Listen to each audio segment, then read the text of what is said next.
ज्योतिष पीठाधीश्वर भगवान की जय हो। ज्योतिष पीठाधीश्वर भगवान की जय हो। गौ माता राष्ट्रमाता गौ माता राष्ट्रमाता गौ माता राष्ट्रमाता सावधान, जगत गुरु शंकराचार्य भगवान पधार रहे हैं। आज से पधारिए। जय हो, जय हो। धर्म की जय हो। अधर्म का नाश हो। प्राणियों में भावना हो। विश्व का कल्याण हो। गौ माता की जय हो। गौ हत्या बंद हो। जगत गुरु शंकराचार्य भगवान की जय हो। ज्योतिष पीठाधीश्वर भगवान की।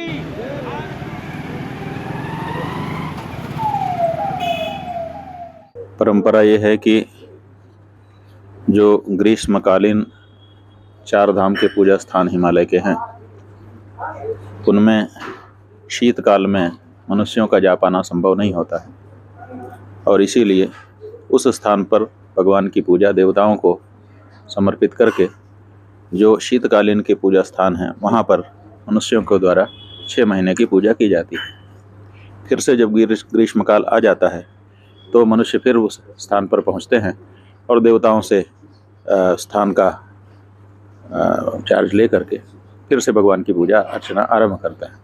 तो ये जो अवसर है ये इसी परंपरा का निर्वहन है और इसमें भगवान शंकराचार्य जी के द्वारा जो परंपराएं बनाई गई थी उनका निरंतर परिपालन होता चला आ रहा है। बीच में कुछ समय के लिए ज्योतिर्मठ की गद्दी जो शंकराचार्य जी थे वो यहाँ नहीं थे, वो गुजरात के धोलका में जा कर के निवास करने लगे थे। उस समय रावल ने ये परंपराएं निर्वहन की। आज भी वो निर्वहन करते चले आ रहे हैं और वो शंकराचार्य जी के स्थान पर उन्हीं की द्वारा जो कर्तव्य निर्वहन किया जाता था उसको निर्वहन करते हैं। तो अब चूँकि ज्योतिर्मठ फिर से सुरक्षित हो गया है, व्यवस्थित हो गया है, तो हम उस पीठ के शंकराचार्य के रूप में इन अवसरों पर उपस्थित होकर के भगवान की पूजा अर्चना करते हैं और उसी परंपरा का निर्वहन करने के लिए आज हम हरिद्वार से केदारनाथ जी जा रहे हैं। चारधाम यात्रा शुरू सबसे पहले तो यहाँ के जो प्रशासन है, सरकार है, उससे कहना चाहेंगे कि सबके यहाँ इतनी भीड़ नहीं आती है। कई प्रदेश ऐसे हैं जो अपने यहाँ लोगों को आमंत्रित करने के लिए, आकर्षित करने के लिए परेशान हैं कि कोई ऐसा रास्ता निकल जाता, लेकिन नहीं निकलता है।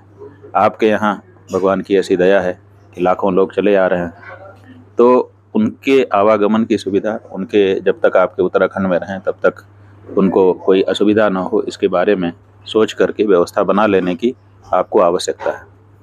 आप संख्या का नियंत्रण करिए, कोई उसमें बाधा नहीं है अगर वो व्यवस्था के अच्छे करने की दृष्टि से की जा रही है, लेकिन जो भावना है उनकी कि हम आना चाहते हैं उस पर भी आघात ना पहुँचे, लोग ज़्यादा से ज़्यादा आ सकें, उसके बारे में योजना जो प्रबंधन के विशेषज्ञ हैं उनके साथ मिल करके बनानी चाहिए।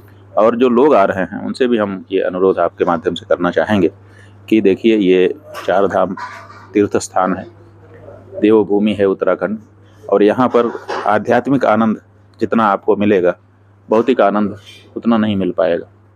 जो भौतिक आनंद है वो भौतिक आनंद की जगहों पर अच्छा लगता है, तो यहाँ पर आप आइए तो एक आध्यात्मिक आनंद लेने की भावना से ही निकल करके आइए। ये तीर्थ यात्रा है, ये आध्यात्मिक स्थानों की आध्यात्मिक यात्रा है, इसलिए यहाँ पर उसी भावना से अगर आप आएंगे तो आपको कष्ट भी होगा तो अच्छा लगेगा। नहीं, ज़्यादा लोग आ जाएंगे तो टोकन के कारण ज़्यादा जगह हो जाएगी वहाँ। उनकी व्यवस्था उन्होंने बनाई है। तो ये तो मतलब ऐसी व्यवस्थाएं तो कोई समझ में आने वाली व्यवस्था होनी चाहिए ना। मान लीजिए कि हम 1 लाख लोग वहाँ पहुँच गए, आपने 1 लाख को टोकन दे दिया, टोकन से वहाँ जगह थोड़े बढ़ जाएगी, वो तो भीड़ लगी जाएगी। भीड़ लगेगी तो या तो धक्का मुक्की होगी या तो लाइन लगेगी।